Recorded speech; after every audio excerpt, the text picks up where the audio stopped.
हम लोग अपना आज का बिजनेस स्टडीज़ का क्लास स्टार्ट कर रहे हैं। बिजनेस स्टडीज़ पार्ट 2 का हम लोग का क्लास है। मार्केटिंग चैप्टर चल रहा है।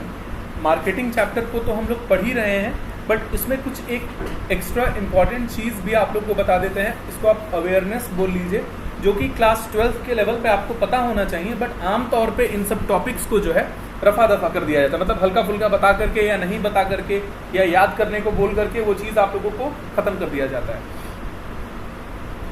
एक होता है टाइटल, ठीक है, क्या होता है बताइए? टाइटल। दूसरा होता है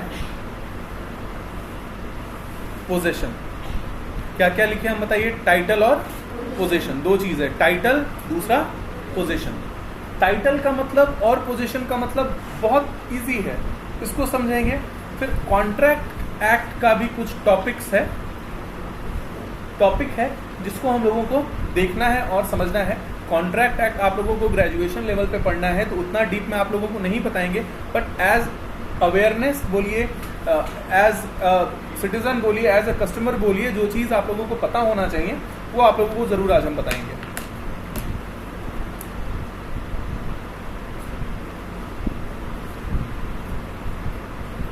टाइटल का मतलब होता है ओनरशिप। टाइटल का मतलब क्या होता है बताइए? Meaning of title ownership. उसके बाद दूसरा क्या होता है? पोजीशन। पोजीशन का मतलब होता है कस्टडी। पोजीशन का मतलब क्या होता है बताइए? कस्टडी। पोजीशन का मतलब कस्टडी, टाइटल का मतलब ओनरशिप। सपोज कीजिए कि आप किसी रेंटेड हाउस में रहते हैं, आप जिस घर में रहते हैं उसका 3,000 रुपये महीना आप देते हैं, या कोई भी एक एक्स अमाउंट आप उसका पेमेंट करते हैं, तो उस घर का ताला चाबी किसके पास है? आपके पास है। उस घर का कस्टडी किसके पास है? आपके पास है। उस घर का पोजीशन किसके पास है? आपके पास है। लेकिन क्या उस घर का टाइटल आपके पास है? टाइटल किसके पास है? ओनर के पास है। समझ में आ रहा है? एक इंस्टॉलमेंट सिस्टम पे आप लोग सामान खरीदे हैं कभी? बजाज फिनसर्व पे ये सब चीज़ से, वो क्या चीज़ है? वो हायर परचेज सिस्टम है। वो कौन सा सिस्टम होता है बताइए? जो आप EMI पे, EMI का full form equitable monthly instalment, EMI पे आप सामान खरीद रहे हैं, वो एक तरीके का हायर परचेज कॉन्ट्रैक्ट है। समझ में आ रहा है? वो क्या चीज़ है? Higher purchase contract. सामान किसके पास है? आपके पास है, बट उसका मालिक कौन रहेगा? बैंक रहेगा जो लोन दिया है। समझ में आ रहा है? तुम गाड़ी लिए हो, EMI पे तुम गाड़ी लिए हो, गाड़ी का कागज वागज सब तुम्हारे नाम से बनेगा, बट असल में तुम उस गाड़ी को बेच नहीं सकते हो। उसका मालिक कौन है? बैंक है। अब इसका मतलब ये नहीं कि तुम गाड़ी लेकर के जाओ, रास्ता में तुम्हारा दोस्त दिखा, तुम्हारा उसे दुश्मनी था और तुम उसके ऊपर जो है गाड़ी चढ़ा दिए, कहो कि बैंक फांसी पे चढ़ेगा। हम क्यों फांसी पे चढ़ेंगे? तो हायर परचेज में लिखा हुआ है, यूज़ करने के लिए आपको मिला हुआ है, तो उससे जो भी एक्सीडेंट होगा, जो भी टर्म्स एंड कंडीशन है, उसके लिए आप माने जाएंगे। बैंक बस पैसा लेने के लिए मालिक है, बाकी बैंक किसी चीज़ के लिए लायबिलिटी नहीं लेगा। समझ में आ रहा है? टाइटल का मतलब क्या होता है? ओनरशिप। पोजीशन का मतलब क्या होता है? कस्टडी। तो एक चीज़ बताओ, जिस चीज़ का तुम्हारे पास कस्टडी नहीं है, तुम उस चीज़ के मालिक नहीं हो। मेरा गाड़ी है, मेरा दोस्त ले करके गया हुआ है, हमसे कहा कि भैया गाड़ी दीजिए, ले करके जाना है, उसको हम चाबी दे दिए, ले करके जाओ। गाड़ी तो मेरे पास नहीं है, गाड़ी का कस्टडी किसके पास है? पोजीशन किसके पास है? मेरे फ्रेंड के पास है। तो टाइटल किसके पास हुआ? मेरे पास ही हुआ। क्या मेरा बात समझ में आ रहा है? तुम बैठे हुए हो, अपने दोस्त से पेन मांग लिए, मेरा पेन खत्म हो गया, मेरे को पेन दो, पेन के मालिक तुम हो गए। ये अलग बात है कि तुम लेके चल जाओ पेन, उसको मत दो, लेकिन पेन का टाइटल किसके पास है? तुम्हारे दोस्त के पास है। कस्टडी किसके पास है? तुम्हारे पास है। क्या कस्टडी हो जाने से टाइटल मिल जाता है आपको? टाइटल मिलने के लिए क्या होना चाहिए? सेल होना चाहिए। समझ में आ रहा है? टाइटल मिलने के लिए क्या होना चाहिए? सेल होना चाहिए। तो वैसे ही जो EMI आपको बताए हैं, मान लो तुमको 10 इंस्टॉलमेंट भरना है, जैसे ही तुम 10वां इंस्टॉलमेंट भरोगे, तुम्हारे पास उस चीज़ का टाइटल भी आ जाएगा। क्या मेरा बात समझ में आ रहा है? जैसे ही आप 10th इंस्टॉलमेंट भरिएगा, आपके पास उस चीज़ का क्या आ जाएगा? टाइटल। टाइटल मतलब ओनरशिप। जैसे ही आप 10th इंस्टॉलमेंट भरिएगा, आपको जो है उस चीज़ का टाइटल मिल जाएगा। क्लियर है? कोई दिक्कत नहीं है आप लोगों को?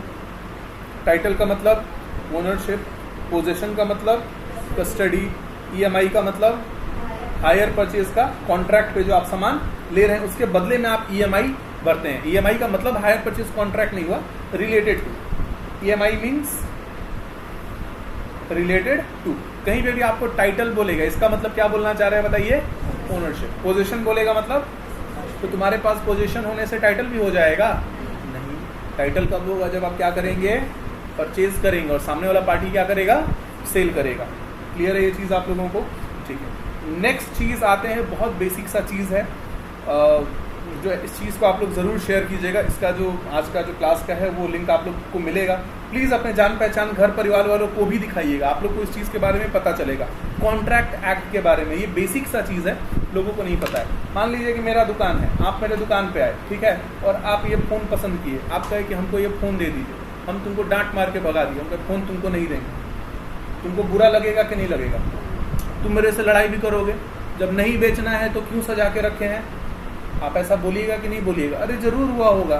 बचपन में तुम किसी अगल बगल के दुकानदार के यहाँ गए होगे सामान लेने के लिए, घर वाला कहा होगा नहीं नहीं ये नहीं, दूसरा है लेकर के आओ, तुम वापस करने गए होगे, अगली बार दुकानदार से कहे होगे दुकानदार भैया वो वाला सामान दीजिए, कहेगा नहीं नहीं हम नहीं देंगे तुमको। तुम कहे होगे जब बेचना नहीं है तो क्यों रखे हैं सजा करके? इस तरीके का चीज़ होता है। या आप कहीं जाइए मेला में, या कहीं आप किसी फेयर में जाइए, आप बार्गेनिंग कीजिए, सामने वाला आपको सामान बोला 1000 का, तुम कहो 200 रुपये का, वो कहेगा जाइए नहीं बेचना है। तुम कहोगे अच्छा ठीक है 800 का दे दीजिए, कहेगा कि नहीं नहीं हमको आपको बेचना ही नहीं है, आप जाइए यहाँ से। तो ऐसा वो कर सकता है? बिल्कुल कर सकता है।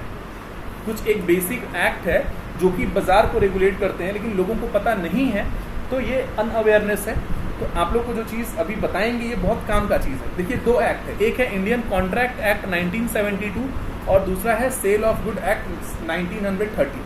पहले दोनों जो है कंबाइंड था, बाद में दोनों को अलग अलग कर दिया गया। कॉन्ट्रैक्ट एक्ट के बारे में हम लोग समझते हैं पहले। कॉन्ट्रैक्ट एक्ट 1872, प्लीज बोर्ड पे ध्यान दीजिएगा। Contract act 1872, contract act 1872 contract के बारे में बात करता है। कॉन्ट्रैक्ट का मतलब होता क्या है? तो कॉन्ट्रैक्ट का मतलब होता है अग्रीमेंट, ठीक है, plus legal binding. Agreement plus legal binding. Simple में कहें कॉन्ट्रैक्ट, 5 उंगली है ना, बस इसी पे है। Agreement enforceable by law, N agreement enforceable by law. समझ में आ रहा है? कॉन्ट्रैक्ट का डेफिनेशन क्या होगा? An agreement enforceable by law. What is an contract? तो contract is an agreement enforceable by law. अब अग्रीमेंट के बारे में समझते हैं क्या होता है। सबसे पहले अग्रीमेंट समझना होगा। अग्रीमेंट का मतलब कोई भी ऐसा बात जहां पे 2 लोग सहमत हो जाएं। किसी भी ऐसे काम के लिए जब 2 लोग सहमत हो जाते हैं उसको हम लोग क्या बोलते हैं बताओ? अग्रीमेंट बोलते हैं। अब अग्रीमेंट जो होता है वो ओरल भी हो सकता है, रिटन भी हो सकता है। पार्टनरशिप जो लोग पढ़ रहे होंगे क्लास 12 में वो लोग पढ़े होंगे, अग्रीमेंट ओरल भी हो सकता है और रिटन भी हो सकता है। दोनों का कानून के नज़र में बराबर वैलिडिटी है। दोनों का लॉ के नज़र में बराबर वैलिडिटी है। अब बात यहाँ पे ये आता है ओरल और रिटन में कि सही कौन सा है? रिटन है। क्यों? प्रूफ रहेगा। ओरल में प्रूफ नहीं है, सामने वाला अपने बात से मुकर गया, या सामने वाला मान लो मर गया, तो वो सामने वाला बेईमान नहीं था लेकिन उसको कुछ हो जाता है, मान लो उसको मतलब वो लूनेटिक हो जाता है, मतलब वो पागल हो जाता है या वो मर जाता है, फिर बात तो आप लोगों के बीच में है, आप अपने बात को कैसे प्रूव कर पाएंगे? लेकिन रिटन रहेगा तो उसको आप प्रूव कर सकते हैं। समझ में आ रहा है? अग्रीमेंट कैसा हो सकता है बताइए? Either oral either written. तो अग्रीमेंट में कुछ भी हो सकता है। अग्रीमेंट में तुम डिसाइड कर लो कि तुम अपने जो है दोस्त को किडनैप करके और उसके घर वाले से पैसा मांग लो, ये अग्रीमेंट है। लेकिन कॉन्ट्रैक्ट नहीं है। बात समझिएगा, कॉन्ट्रैक्ट के लिए क्या होना चाहिए? अग्रीमेंट प्लस लीगल बाइंडिंग या लीगल इन्फोर्सिबिलिटी, यानी तुम इलीगल चीज का अग्रीमेंट तो बना सकते हो लेकिन वो कॉन्ट्रैक्ट नहीं हो सकता है। समझ में आ रहा है?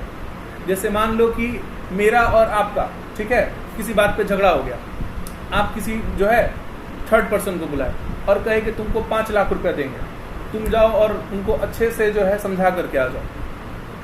तो वो आया बंदूक लेकर के समझाने के लिए, और वो देखा कि अरे ये तो अतुल सर, इसको तो हम मतलब इनसे तो हम पढ़ रखे हैं, इनको हम कैसे कर सकते हैं। वो आपसे पैसा भी ले लिया और वो चला गया।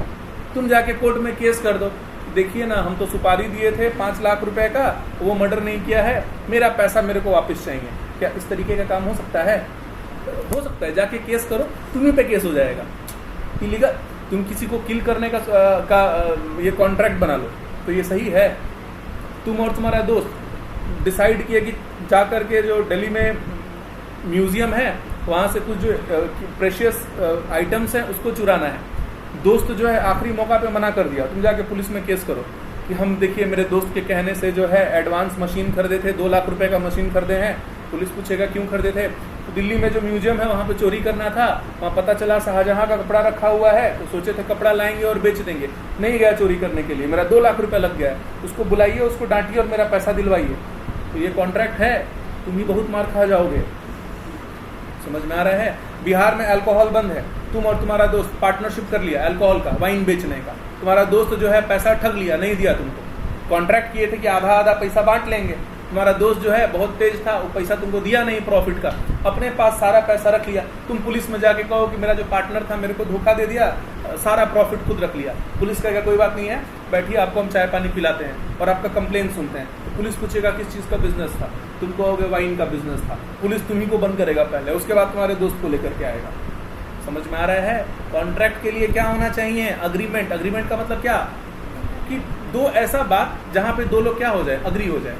समझ में आ रहा है? और उसके साथ क्या होना चाहिए? लीगल बाइंडिंग होना चाहिए, तभी वो क्या बनेगा? कॉन्ट्रैक्ट बनेगा। कॉन्ट्रैक्ट के बारे में आपको क्लियर हो गया है? कॉन्ट्रैक्ट हमेशा लीगल चीज का होता है, इलीगल चीज का नहीं होता है। आप किसी को किडनैप करने का कॉन्ट्रैक्ट बना लीजिए और बच्चा जो है या बूढ़ा आदमी जो है या कोई भी आदमी जो है या वो फॉरेनर जो है, आप उसको किडनैप नहीं कर पाए और पुलिस में गए कंप्लेन करने के लिए, मेरा दोस्त जो है गाड़ी ठीक से नहीं चलाया, बताइए 50 लाख रुपए उस आदमी से मिल सकता था किडनैप किए तो, इसको जेल में डालिए, मेरा बिजनेस खराब कर दिया। तो क्या ये अग्रीमेंट है? कॉन्ट्रैक्ट हो पाएगा? नहीं। क्यों? कॉन्ट्रैक्ट के लिए क्या होना चाहिए? लीगल बाइंडिंग या इनफोर्सिबिलिटी होना चाहिए। समझ में आ रहा है? अब देखिए बता रहे हैं ऑफर और एक्सेप्टेंस। Offer, acceptance. और एक चीज है इनविटेशन। समझिएगा ये सब चीज बहुत इंपॉर्टेंट टर्म है, invitation to make an offer. और एक और चीज है, इससे ज्यादा नहीं पढ़ाएंगे, मतलब यही 4 चीज आपको बताएंगे। Counter offer, offer, acceptance, invitation to make an offer और काउंटर ऑफर। ठीक, क्या क्या चीज़ें बताइए? Offer, acceptance, invitation to make an offer और काउंटर ऑफर। ऑफर का मतलब क्या होता है? What do you mean by offer? आप सामने वाले को कोई भी एक प्रपोजल दे रहे हैं तो वो क्या चीज़ है? ऑफर हो गया। ठीक है। एक्सेप्टेंस, एक्सेप्टेंस मतलब वो चीज़ को अग्री कर जा रहा है तो वो क्या चीज़ हुआ? एक्सेप्टेंस। तो जैसे मान लीजिए कि आपको हम ऑफर दिया, आपसे हम कहे कि स्टॉक मार्केट में हम इन्वेस्ट करना चाह रहे हैं, तो क्या तुम भी कुछ पैसा इन्वेस्ट करोगे? तुम बोले कि हाँ हम इन्वेस्ट करेंगे, तो ये क्या हो गया? ऑफर का एक्सेप्टेंस हो गया। अब invitation to make an offer आपको हम समझाते हैं क्या होता है। Invitation to make an offer है ना कि सीधा सीधा ऑफर तुमको नहीं करेंगे, हम खुद से ऑफर नहीं करेंगे हम, लेकिन कुछ ऐसा करेंगे कि तुम ऑफर करो। देखो ऑफर, जैसे मान लो हम तुमको ऑफर कर दिए, मानना या नहीं मानना किसके पास है? तुम्हारे पास। हम चाहते हैं कि मेरे पास वो पावर हो जाए मानने का या नहीं मानने का, तब हम क्या करेंगे? Invitation to make an offer करेंगे। ठीक है, आपको बात समझ में आ रहा है? ऑफर मतलब हम सीधा पूछेंगे, तुम हाँ बोलोगे या ना बोलोगे। और बात यह है कि पूछने का मन मेरे को है, लेकिन हम चाहते हैं कि मेरे पास ही ऑप्शन हो हाँ बोलने का या ना बोलने का। तो उस सिचुएशन में क्या होगा? Invitation to make an offer. अब इस तरीका से बता रहे क्या होगा invitation to make an offer का एग्जाम्पल। जैसे मान लीजिए कि आप लोग कुछ फ्रेंड्स हैं, एक साथ बैठे हुए हैं, आप लोग बात कर रहे हैं, उसमें से एक फ्रेंड जो है एक दिन 3-4 दिन से आ रहा है तो काफ़ी अच्छा शूज़ पहन रहा है, काफ़ी अच्छा वॉच पहन रहा है, काफ़ी अच्छा कपड़ा पहन रहा है और वहाँ पे बैठ रहा है और उसको जो है, और वो आप लोगों को बता रहा है कि अच्छा, वो सीधा तुम लोग से नहीं बोल रहा है कि हम स्टॉक मार्केट में पैसा लगाए हैं, मेरे को बहुत बेनिफिट हुआ है। वो जब बैठा है बता रहा है कि हम स्टॉक मार्केट में कम से कम 1000 रुपये लगाते हैं और 1000 रुपये लगाते हैं, शाम तक मेरा 5000 रुपया बन जाता है और डेली का मेरा 5000 रुपया बन जाता है। 1000 रुपये लगाए थे, शाम तक 5000 हो गया उसमें से 1,000 रुपये रहने दिए, 4,000 रुपये निकाल लिए और तुम देख रहे हो कितना अच्छा से लाइफ हम जी रहे हैं। और हो सकता है आने वाले 2-4 दिन बाद वापस से जो है हम 2,000 रुपये इन्वेस्ट करें और अभी ग्रोथ का अपॉर्चुनिटी ज़्यादा है, तो वो जो हम 5,000 बना रहे हैं, जो 5,000 अर्न कर रहे हैं, वो 10 या 12,000 हो जाए। इस तरह से मतलब वो लुभाने वाला बात आपके सामने कह रहा है। तो आप पूछिएगा ना कि अच्छा ठीक है 1,000 रुपये हम देंगे तो मेरा भी तुम लगा दोगे क्या? समझ में आ रहा है? हम 1,000 रुपये देंगे, तुम्हारे मन में तो सवाल आएगा उससे पूछने का। अब उसके पास मौका है, या तो वो हाँ बोलेगा या तो वो ना बोलेगा। क्या मेरा बात समझ में आया? और बता रहे हैं invitation to make an offer का दूसरा एग्जाम्पल। जैसे मान लीजिए कि आपका कोई बड़ा भाई या बहन है, ठीक है, उसका एज जो है शादी लायक हो गया है। अब कोई रिलेटिव है, वो आपके घर पे आया, ठीक है, उसके भी घर में या जान पहचान में शादी के लिए कोई है, तो वो रिलेटिव सीधा आपके फैमिली में नहीं कहेगा कि अपना जो बच्चा है और हमारे जो घर में बच्चा है उसका शादी करवा दिया जाए। कहेगा अच्छा आपका लड़का इतना बड़ा हो गया है, आपका लड़का कितना अर्न करता है? तो इतना अर्न करता है। अच्छा हमारी भी लड़की जो है बड़ी हो गई है, वो भी इतना अर्न करती है, उसके लिए भी जो है लड़का खोजा जा रहा है या उसका भी शादी करना है। मतलब वो आपसे डायरेक्टली आपको ऑफर नहीं दे रहा है, आप उससे कहें कि अच्छा तो इन लोग का शादी करवा दिया जाए, तब उस रिलेटिव के पास हाथ में पावर रहेगा, या तो वो हाँ बोलेगा या तो वो ना बोलेगा। Invitation to make an offer समझ में आया? ये तो आपको एग्जाम्पल से समझा दिए। दूसरा चीज़, आप जो मॉल्स में जाते हैं, अब आते हैं काम की चीज़ पे। जब आपको गुस्सा आएगा, तुम मॉल में चले गए, तुम्हारे पास पैसा भी था, तुम घड़ी पसंद किए, ठीक है, मान लो घड़ी कितने का भी था, एक्स अमाउंट का वो घड़ी था, मान लेते हैं वो घड़ी 10 रुपये का था। आप उस वॉच को पसंद किए, आप दुकानदार के यहाँ गए, आप कहे भैया जल्दी जल्दी इस घड़ी को, इस वॉच को पैक कर दीजिए। दुकानदार तुम्हारा शक्ल देखा, बोला और तुमको हम घड़ी देंगे, भागो यहाँ से। तुम उससे लड़ाई करोगे कि नहीं करोगे? तुम क्या बोलोगे उसको? जब बेचना ही नहीं था तो लगाए क्यों? दुकान क्यों खोल कर रखे हो? ताला बंद कर दो दुकान में। तुम्हारा हिम्मत कैसे हुआ मेरे को बोलने का? मेरे को जानते नहीं हो, तुम्हारे दुकान का सारा घड़ी खरीद लेंगे। तुम कितना भी कुछ बोल लो, कानूनी तौर पे तुम वहाँ पे सही नहीं हो। दुकान, मॉल में सामान को डिस्प्ले करना, शॉप्स में सामान को डिस्प्ले करना is invitation to make an offer. दुकानदार ये नहीं कह रहा है कि आके खरीदिए, दुकानदार ये कहना चाह रहा है कि तुम आके पूछो हमसे, हमको सामान बेचेंगे क्या? क्या मेरा बात समझ में आ रहा है? मान लो कि हम जो है फ़ोन का शोरूम लगा दिए, 2 फ़ोन का शोरूम है, मतलब फ़ोन का शोरूम है, फ़ोन लगा हुआ है। तुमको जो है ये 5 वाला फ़ोन पसंद आया, तुम आए और कहे कि ये फ़ोन दे दीजिए। हम कहे कि नहीं तुमको फ़ोन नहीं देंगे। तुम कहोगे कि जब बेचना नहीं है तो लगाए क्यों? तब तुमको याद आना चाहिए कि हम तुमको समझाए थे, क्या ऑफ़र नहीं कर रहा है दुकान वाला, वो क्या कर रहा है? Invitation to make an offer. तुम जाके उससे पूछो फ़ोन बेचेंगे क्या? तो दुकानदार जो है, शॉपकीपर जो है, वो कहेगा हाँ हम फ़ोन बेचने को रेडी हैं। या फिर वो ये भी बोल सकता है दुनिया में किसी को भी फ़ोन बेच देंगे, आपको फ़ोन नहीं बेचेंगे, निकल जाइए मेरे दुकान से, दूर हो जाइए मेरे नज़रों से। समझ में आ रहा है? Invitation to make an offer. बोलो, मान लो कोई बच्चा मेरे पास आ गया, हमको आपसे पढ़ना है, हम नहीं पढ़ाएंगे तुमको। जब नहीं पढ़ाना है तो क्यों आप ट्यूशन खोल के रखे हुए हैं? अरे भाई हम इसलिए खोल के रखे हैं क्योंकि मेरे को लॉ पता है ये क्या चीज़ है, invitation to make an offer. Clear है आप लोगों को? Invitation to make an offer का मतलब, और ऑफर का मतलब सीधा तुम्हारे घर पे आएंगे, सेल्समैन बन के दरवाजा खटखटाएंगे कि डिटर्जेंट ले लीजिए। और वो कैसे वो बेच रहा था, वो कौन सा मूवी में था वो, आलू ले लो, कांदा ले लो, सुबह से आलू बिका नहीं है और कांदा वेलकम मूवी में था। तो वो क्या था? ऑफर था, ठीक है। वो डायरेक्टली बोल रहा है ले लो सामान, ले लो सामान, ले लो। तुम उसको बोलोगे नहीं चाहिए, लेकिन तुम रिलायंस के मार्ट में चले जाओ, तुम बिग बास्केट में चले जाओ, जहाँ पे आलू पूरा अच्छा से एकदम नहला धुला करके और एसी में रखा हुआ है, तो वहाँ पे दुकानदार तुमको मना कर सकता है, कहेगा नहीं सर आपको नहीं बेचेंगे, आप गंदे हैं, मेरा आलू नहाया हुआ है, आपको जो है आलू नहीं दिया जाएगा। क्यों? वो आलू वहाँ सजा रखा है, लेकिन क्या कर रहा है वो? Invitation to make an offer. समझ में आ रहा है आप लोगों को invitation to make an offer का मतलब? उसके बाद आते हैं काउंटर ऑफर। देखिएगा मेरा बात समझिएगा, ये दोनों और काउंटर ऑफर रिलेटेड है। ऑफर का मतलब क्या होगा? हम आपको स्टेपलर बेच रहे हैं, हम क्या स्टेपलर ले लो 30 रुपये में, तुम मना कर दिए तो ख़त्म, कोई एग्रीमेंट नहीं बना। हम बोले स्टेपलर 30 रुपये में ले लो, तुम बोले 25 रुपये में दीजिएगा, तो ये काउंटर ऑफर हो गया। काउंटर ऑफर का मतलब समझ में आया? एक ऑफर के बदले में दूसरा ऑफर दिया जाएगा, तो क्या चीज़ है वो? Counter offer. Offer given in place या exchange of another offer is counter offer. If offer is given at place of another offer it is counter offer. क्या ये चीज़ समझ में आ रहा है आप लोगों को? एक ऑफर को दूसरे ऑफर के प्लेस पे हम लोग देंगे तो वो क्या चीज़ है? Counter offer. काउंटर ऑफर से क्या होता है? मीनिंग ऑफ काउंटर ऑफर और impact of counter offer. Counter offer finishes the first offer. Counter offer से जो पहला ऑफर दिया गया है वो खत्म हो जाता है. जैसे मान लो आपसे हम कहे स्टेपलर आप 30 रुपये में ले लीजिए, आप कहे 25 में देंगे, आप हाँ ना कुछ नहीं कहे, आप कहे 25 में देंगे. जैसे ही आप बोले ना 25 में देंगे, मेरा ऑफर खत्म हो गया, तुम्हारा ऑफर मेरे पास आ गया. अब हम बोल सकते हैं कि हाँ हम देंगे, ना हम नहीं देंगे. क्या मेरा बात समझ में आ रहा है? ऑफर और काउंटर ऑफर का मतलब, अ counter offer will finish first offer. Counter offer से जो पहला वाला ऑफर है वो क्या हो जाएगा बताइए? खत्म हो जाएगा. क्लियर है आप लोगों को ये चीज़? तो इन चारों का मीनिंग समझ में आया. ऑफर के बदले में क्या होता है? एक्सेप्टेंस. और ऑफर के बदले में काउंटर ऑफर दे दोगे तो पहला ऑफर खत्म हो गया. क्या मेरा बात समझ में आया? और invitation to make an offer भी समझ में आ गया. क्लियर है? कोई दिक्कत नहीं है यहाँ तक? बिल्कुल. तो ये जो है कुछ जनरल अवेयरनेस का चीज़ है जो आप लोगों को पता होना चाहिए. इसको लिखना चाहते हैं आप लोग तो आप लोग कहीं पेन डाउन कर लीजिए. हाँ थोड़ा सा 1 मिनट और. नहीं अभी ख़त्म नहीं हुआ है. यहाँ तक हो गया? क्लियर है? अब देखो आते हैं कॉन्ट्रैक्ट. कॉन्ट्रैक्ट देखिए 3 तरीके का होता है, या कॉन्ट्रैक्ट को हम 2 ही तरीके का बोलेंगे.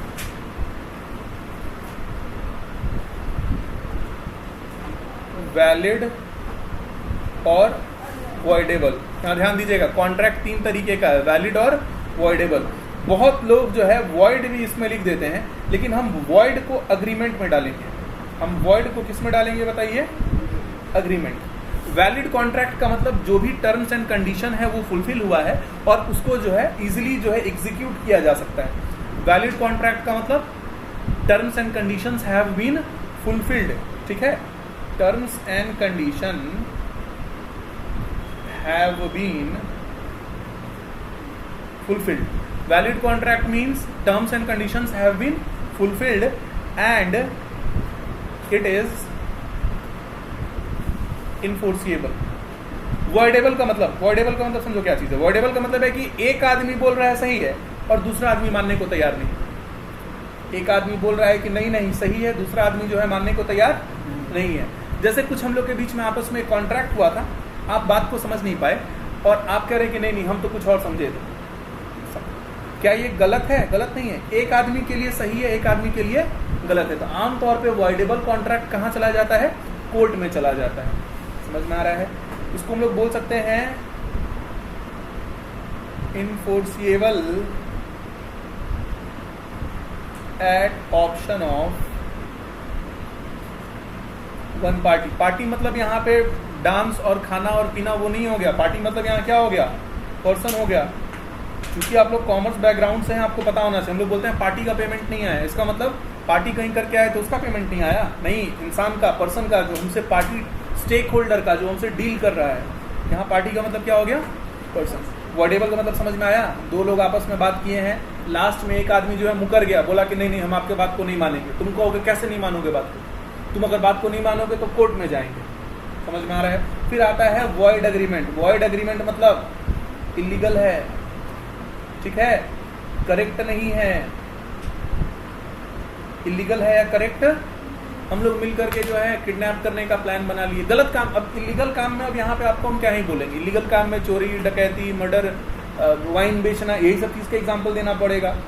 किसी का ज़मीन कब्जा करने का प्लान बनाए हम और तुम. हम कहे कि हम बुलडोजर लेके आएंगे, तुम कहे कि हम बंदूक लेकर के आएंगे. हम कहे ठीक है तुम बंदूक चलाना, हम बुलडोजर से ज़मीन कब्जा कर लेंगे. ये कौन सा एग्रीमेंट हो गया? और मौका पे डर के मारे तुम नहीं आए, हम बुलडोजर लेके वहाँ पे खड़े रह गए और पुलिस में जाके कंप्लेन किए. बोला था कि हथियार लेकर के आएंगे लेकिन नहीं आया. बताइए, मेरा समय बर्बाद हुआ. मेरा जेसीबी का, मेरा बुलडोजर का जो तेल जला है उसका पैसा दिलवा दीजिए. पुलिस हमको भी मारेगा और हमसे ज़्यादा तुमको मारेगा. इसलिए नहीं कि तुम नहीं गए, इसलिए कि तुम, जेसीबी रखना गलत चीज़ नहीं है, बट तुम तो बंदूक रखने का बात कर रहे हो. समझ में आ रहा है? वॉइड. तो एक चीज़ यहाँ काम का देखना है आपको. वैलिड क्या है? वैलिड क्या है? कॉन्ट्रैक्ट. वॉइडेबल क्या है? मतलब इन दोनों को लॉ का बैकिंग है. इन दोनों के पास कानूनी सपोर्ट है, लेकिन जो हमारा वॉइड है ये अभागा है, इसको कॉन्ट्रैक्ट बनने का मौका मिला ही नहीं है। ये किस स्टेज पे रह गया है? अग्रीमेंट स्टेज पे रह गया, मतलब इसमें लीगल इन्फोर्सिबिलिटी नहीं है, ये कभी भी कॉन्ट्रैक्ट नहीं बन सकता है। क्या आपको ये चीज़ समझ में आया? क्या ये कभी कॉन्ट्रैक्ट बन सकता है? ये कभी भी कॉन्ट्रैक्ट नहीं बन सकता है। क्लियर है आप लोगों को? ठीक है, कॉपी कीजिए। एक तो ये अवेयरनेस के लिए जो लोग देख रहे हैं, हम लोग का टॉपिक इतना खत्म हो गया है, मार्केट में रहने वाले लोग हैं जिन लोग को बेसिक चीज़ पता होना चाहिए, ये सब छोटा छोटा चीज़ अवेयरनेस रहने से छोटा मोटा डिस्प्यूट से आदमी बच जाता है। और जो लोग पढ़ाई के लिए पर्पस से इसको देख रहे हैं वो लोग इसको कॉपी कर लेंगे अच्छे से। फिर हम लोग बिजनेस स्टडीज़ पार्ट 2 मार्केटिंग वाला कॉन्सेप्ट, सेलिंग वर्सेस मार्केटिंग को हम लोग आगे देखेंगे।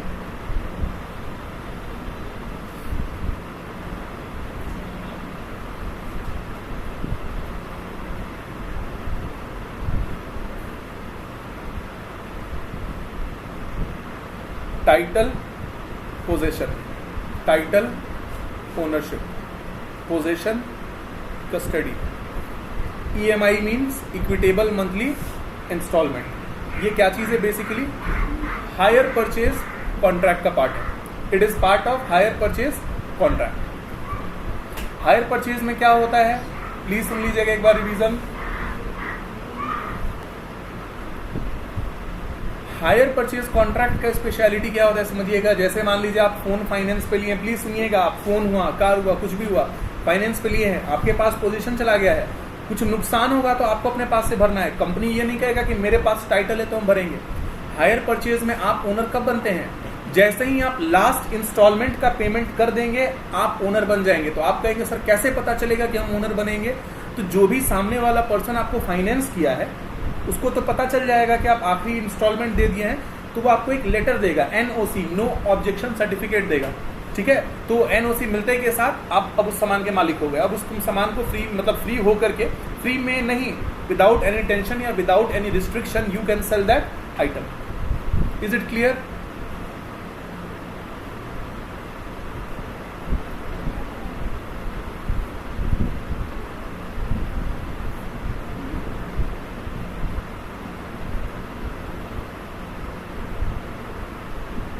इंडिया में लॉ का अवेयरनेस बहुत कम है, इसलिए बहुत ज़्यादा डिस्प्यूट होता है। अगर लोगों को लॉ का अवेयरनेस रहे तो डिस्प्यूट नहीं होगा।